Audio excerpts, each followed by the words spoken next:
Hey friends, welcome back to Llama Mama Kayla's Yarn Tube. I'm Kayla. Thanks for stopping by today and hanging out with me. I'm being clear, honest with you guys. I'm not wearing my teeth today, and that is part of it, okay? So, I'm not feeling well today at all. I've been in my chair most of the day, just laid back, relaxing, because I just feel crummy. That is putting it very nicely. I feel crummy. But, and I'm just concerned about my labs, but I will have lab work on the 7th coming up this week, so we'll see if anything shows up on the labs or what's going on, but, I don't know, I keep thinking about my labs because of situations I got going on here. But I wanted to come on and talk to you guys. August is Gastroparesis Awareness Month. And I think it's very important to share information about gastroparesis. I suffered with gastroparesis for probably a couple years before I even knew what was going on, before I got a diagnosis.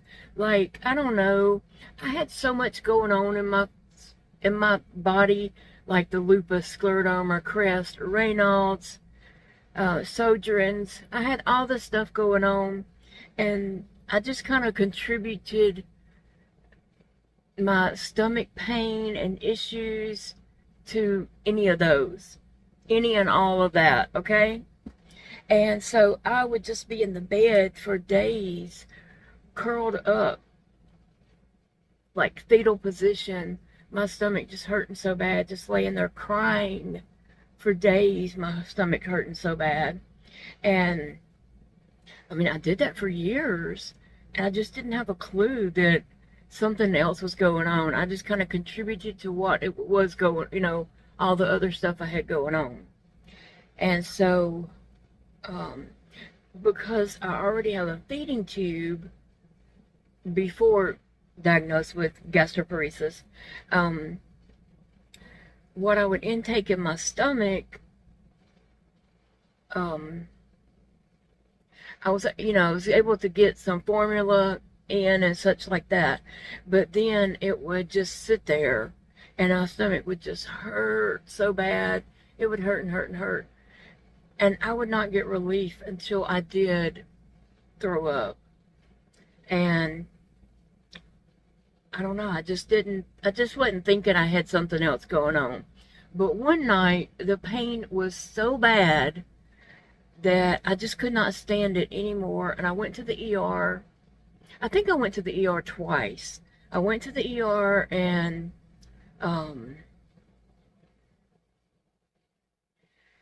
they gave me some medicine to make me feel better for the moment, to put me out of my misery for the moment and such. But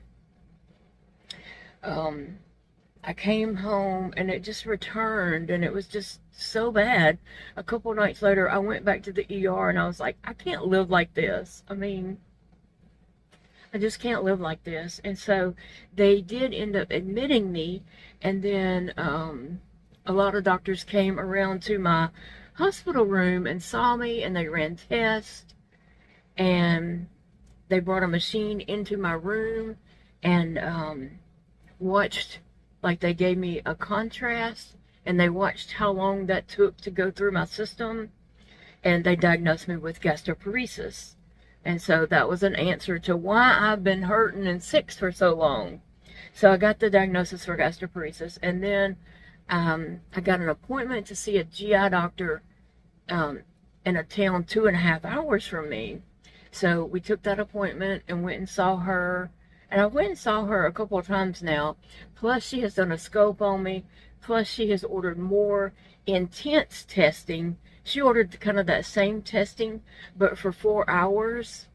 And so they were able to determine that my stomach only empties about 10% in a 4-hour time. Let me just tell you, that is miserable. That is miserable for that food to sit there in your stomach forever like that. It's horrible. Very, very painful and just sickening feeling. And so I was thankful to finally get a diagnosis, even though I didn't think I needed another diagnosis. Like, I thought that was just all connected in with everything that had going on. And it wasn't. But anyway, I think it's very important to bring awareness about gastroparesis and any kind of disease, especially during their awareness month when everyone is doing it, so that, it reaches the right people. And if someone's out there suffering, they might want to ask their doctor, could this be gastroparesis? And then they could, test them, do the same test that they did on me, so that they can determine if it's not or not. It may not be, but chances are it could be. And you could be suffering like that for, no reason or whatever. So it's important to share awareness. And so anyway, and like I said, I do not have my teeth in today. I just do not even feel like putting them in. And the reason why I did lose my teeth is because of all those diseases that I mentioned before and the medications that I take. My teeth were just crumbling, like they weren't rotten or cavities or anything like that. They were just breaking apart and crumbling. And it was mainly because I wasn't getting the nutrition. I know you can look at me now and you would not think that I'm malnourished, but my blood work labs show that I am malnourished. I'm laughing at Sassy looking at Big Daddy, but my blood work and all does show that I am malnourished, and so that's why my teeth just crumbled and broke off like they did. And so I am thankful that I do have dentures, but on days like this when all I want to do is just be in the bed and sleep, I don't wear them. And actually, I was just about to go lay down. And so I had put lotion on my face and everything because it's super dry right now. And I was just going to go lay down, and then I saw what time it was. And I was like, oh, I better finish up my video, because I had recorded a part of me and Sassy hanging out in my chair and her trying to overtake me. And she is right here on my desk, like right here, trying to overtake me. Hey, Sassy. This is what she wants. She wants, like, up in my face. Huh? Because she is one spoiled kitty cat. Now, she knows I don't feel well, and so she's just hanging out with me and trying to tend to her mama. She and Sissy both are what we call a nurse kitty, because when I don't feel well, they are on me like crazy, which is most days, okay? Some days I wake up and they're both on me. Like, one of them is right here and one of them is right here, and I'm just like, oh my goodness, is this the day I die or what? Do they know something I don't know? But anyway, so I really feel crummy today, and I've just been taking it easy. I feel like my blood work is probably off because of the drain bag. It's gotta be. I don't see how it couldn't be, but that's just the way it goes. I also have a port right here. This one you can see. I don't know how well you can see it on video, but this one you can see. This one, I have a port over here also. This one is right here. You can't see that one as much. You can feel it, but you can't see it. But this one over here, you can see that one. I can feel the little, it feels like 4 little plastic prongs, and the needle goes in the middle of that. But I can feel all those little prongs, and sometimes it's kind of creepy. But on both of them, I can feel the tube going up my neck, and in my chest, I can feel that tube. And that's kind of creepy too. But I have tubes in my back coming around my side, and I can reach back there and feel that tube also. And so it's 2 tubes back here. And so that's kind of creepy to be able to feel tubes in your body. And then I also have this pain pump on my right side that it's in my abdomen. It's a pain pump that gives me morphine 24 hours a day. It gives me small bits of morphine continuously 24 hours a day. So I have a lot going on in my body. A lot. Way too much. And it does get overwhelming. I'm not going to lie. It is a lot. And it gets overwhelming. Just the, doctor's visits, the medications, everything I have to do, the feeding tube supplies and all the supplies that keep my body running. All that gets really overwhelming. It does. And so no one wants to have any of these autoimmune diseases. Trust me. No one wants any of that. Oh. Anyway, my gastroparesis is brought on by scleroderma. Scleroderma hardens. It hardens tissue. A lot of people have it where it hardens their skin and starts hardening, like that kind of hardening. I have lupus affects my skin. My scleroderma affects my organs. It hardened my esophagus and kind of turned it into a hard PVC pipe. It has hardened part of my heart. It has not affected my lungs at this time. Very thankful. It has hardened in my stomach and in my intestines. So because that's hardening and not able to function and work, that's what brought on my gastroparesis, is my stomach being paralyzed and my intestines being paralyzed like that. And so also I have this hard, thick skin numbness from the bottom of my abdomen up to about right here. Let me just say. From the bottom of my abdomen all the way up to about right here. All the skin here, everywhere, is, all this here is hard. It feels thick and numb and just really, really weird. I don't know how to explain it, but it's kind of freaky and it freaks me out and I get overwhelmed thinking about it. I really get overwhelmed thinking about it, and at one point when I was in the hospital that time back in November, I asked every doctor that came to my room about that. I told them what was going on and they were just like, I don't know. And then I told my rheumatologist in Shreveport about it at one of my infusions, and she said it's scleroderma. It's just hardening and taking over, And she said, but it's going to be okay. We're going to give you medications to slow it down. I don't know. That's all I can hope for, is to slow it down. Just a moment.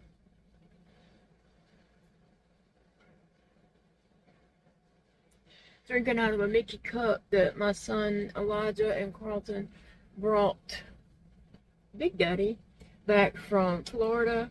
They didn't go to Disney. Is it Disney World in Florida?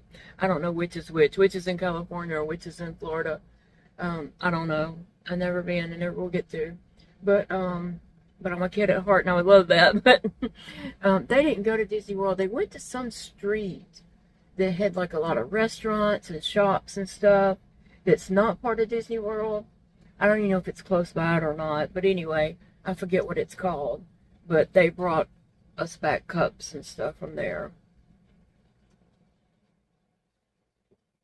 They didn't bring me a cup. They brought me a set of little Disney princess dolls. Because they knew that's what I would like. Anyway. I'm going to add in some clips after this video. So, you can, just check some things out there with my feeding tube. I'm going to show you it if you're not up to seeing the feeding tube and how it drains. You can end now. It doesn't show anything graphic. It really doesn't. It's just a tube coming out of my stomach, and it's all covered up with a bandage and all. So you're good. You're good. And then the last clip is me and Sassy snuggling this morning. Friends, I hope you have a wonderful day. I will see you in the video for tomorrow. I hope you enjoy your evening, day, night, whenever you're watching this. It doesn't matter. But remember this, it's a beautiful day to crochet.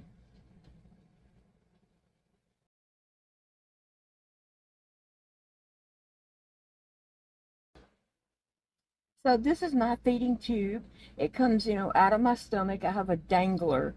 It is a G tube, and that's what they call a dangler. Some people might have a button, just a little flat profile button on them, and then some people have the dangler like this. So my tube normally ends, let me untwist this. It's kind of twisted up.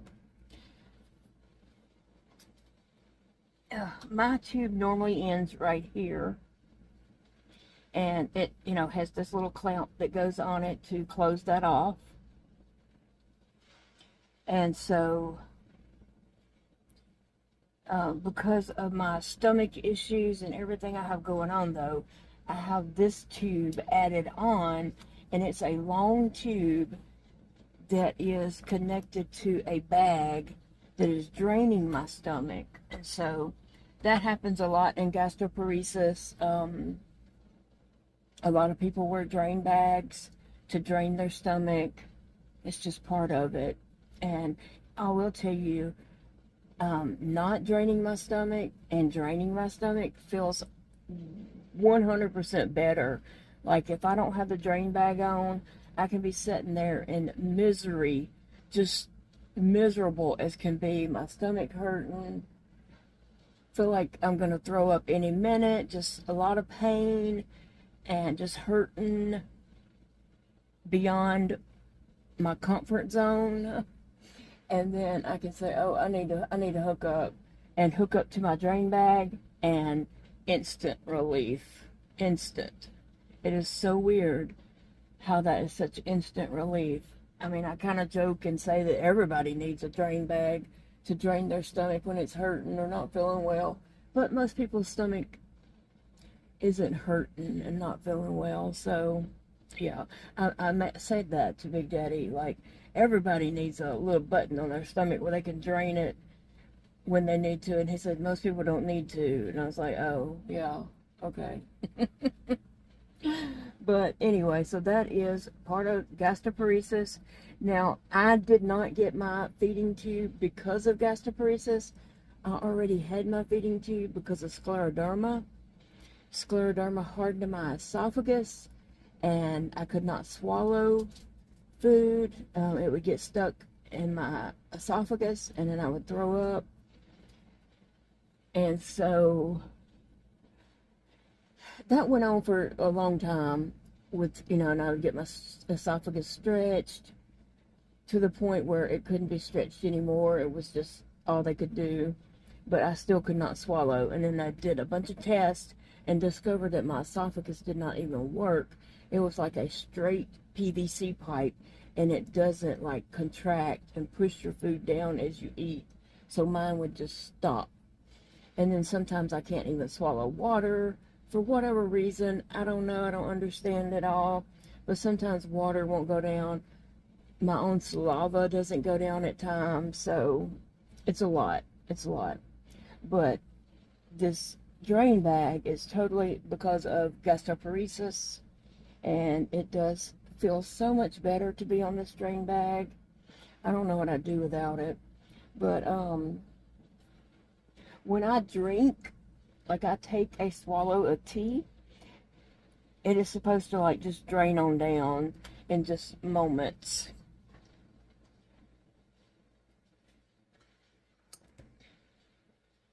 I just took a drink of tea, but you could probably see it better if, I don't know if you saw that or not.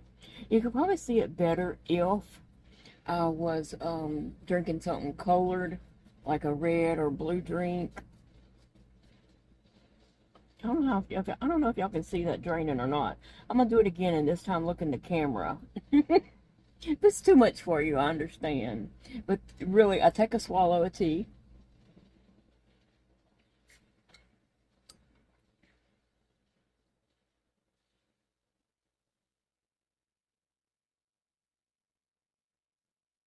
And it just starts coming on down. Like that's the tea. It would do better if I was drinking something cooler, but I don't have anything colored on me right now. But it is, you know, kind of freaky. I ain't gonna lie. It is. Oh, goodness. So, I know a lot of people out there with gastroparesis deal with the drain bag too. The drain bag is a pain in the rear, I'm gonna tell you. And I did have a question. I'm gonna show the back of this, not the front. The front's too much. The back of this. So someone asked me, why do they keep leaking, and why do I keep having to change this? This is disposable. It is cheap, thin plastic. The seams are, you know, they have malfunctions in them also. One day I put one on and it didn't even last a couple hours and it was leaking. So, sometimes they'll last a week, and sometimes a couple of days, one time a couple hours, but they're cheap, and the seams of them will start leaking. All around the seam is very easy to start leaking somewhere, and so it's usually down low, like in this area, or it could be around this curve. It'll start leaking. But and these things are like 15 bucks a piece, purchased at a medical facility here in town. I was able to get 3 from the hospital when I went for my last infusion, my Rituxan infusion. I asked her if there was any chance that she could, you know, ask around and see if I could get some of these, and she was able to get me 3. I go back this week for a Rituxan infusion on Thursday, I believe, and I'm going to ask her again, can she get any of the more of these bags, because you know, I need them. Yeah, like sometimes, like I said, it may only last a couple hours and start leaking. It may last a few days. It may last up to a week. That is the longest one has lasted, is a week. And I do wash them out. I mean, we wash them, and Paige washes them out when she's here. So we're being easy with it and trying to make it last as long as possible. But it is a tough thing, you know, like just trying to make this last. It's really not anyone's fault. Like right here, this one has a kink in it right here, where the plastic is kind of folded and sewn. Not sewn, but glued, heat sealed. I imagine it's heat sealed. The plastic is folded right there. So I just imagine that is a weak spot that could start leaking. I better not mess with it anymore. Actually, I just thought, is that liquid? I don't think it is. But, yes, a lot of washing the hands. Like, when I put this down, I will go wash my hands, because it's more the thought of it. But sometimes I do get, you know, stomach contents on my hands. So I wash my hands frequently, a lot. Paige is here. She's washing her hands frequently too. So, yeah. Sassy, I don't feel good, baby. Mama don't feel good today. Okay? I don't feel good. I don't feel good, baby. You know it? What do you hear? Do you hear something? What is it, Sassy? I don't feel good today, and I have to hold you at the same time. Yeah. Yeah. You're ridiculous. Yes, you are. You're ridiculous. I had to hold you and I don't feel good myself. What's up with that? What's up with that, baby?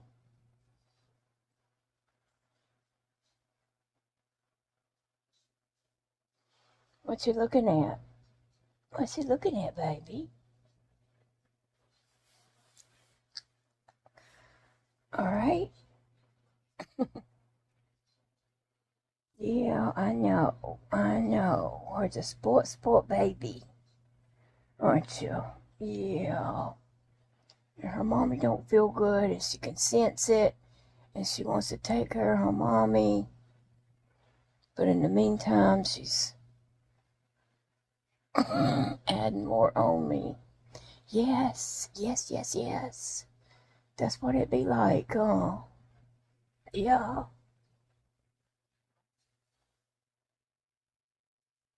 What are you gonna do? No, sweet. You are sweet. You are sweet.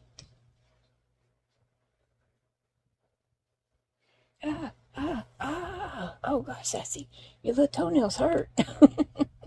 Oh gosh, I hate to push you away, but your toenails hurt.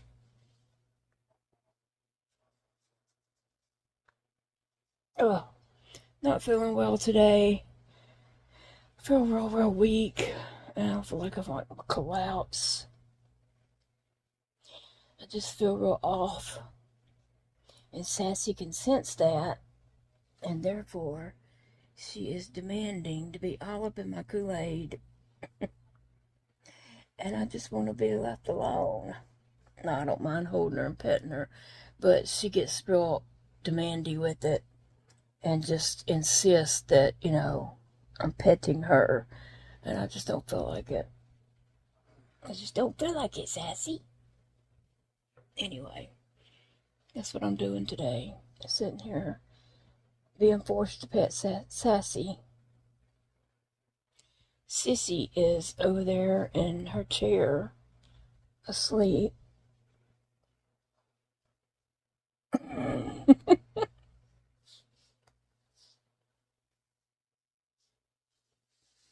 Sassy, you a spoiled little girl. Yes, you are. You a spoiled little girl.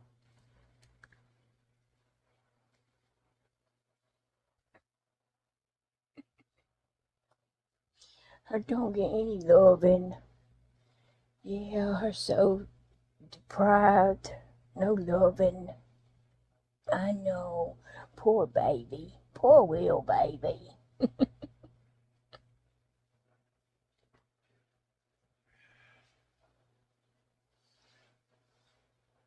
What is it, huh? I can only do so much, Sassy. I don't feel good. Okay? I don't feel good myself. Oh, her kissing me. Or give me kisses.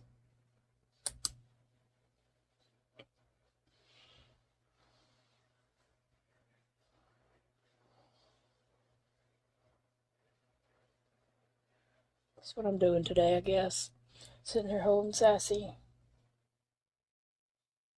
I'm feeling good. Just so weak feeling. I went in there earlier to tell Big Daddy something, and as I was trying to talk to him, I felt like I was about to collapse, so I just busted out crying. And he said, "What is it?" I said, "I don't feel good." He said, "Well, go sit down."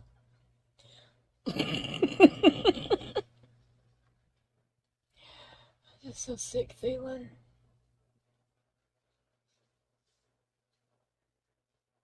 Ow, ow, it bit me. She bit me. Because I'm not petting her.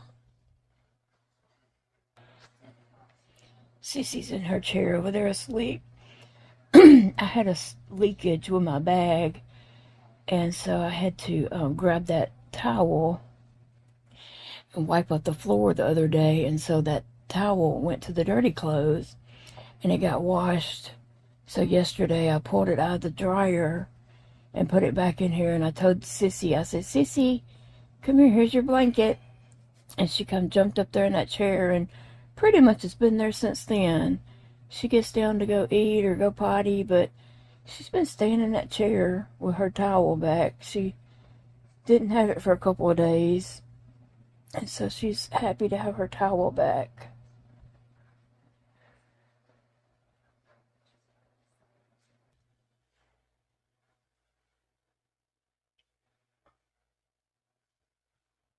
What is it, Sassy? Huh? What is it, baby?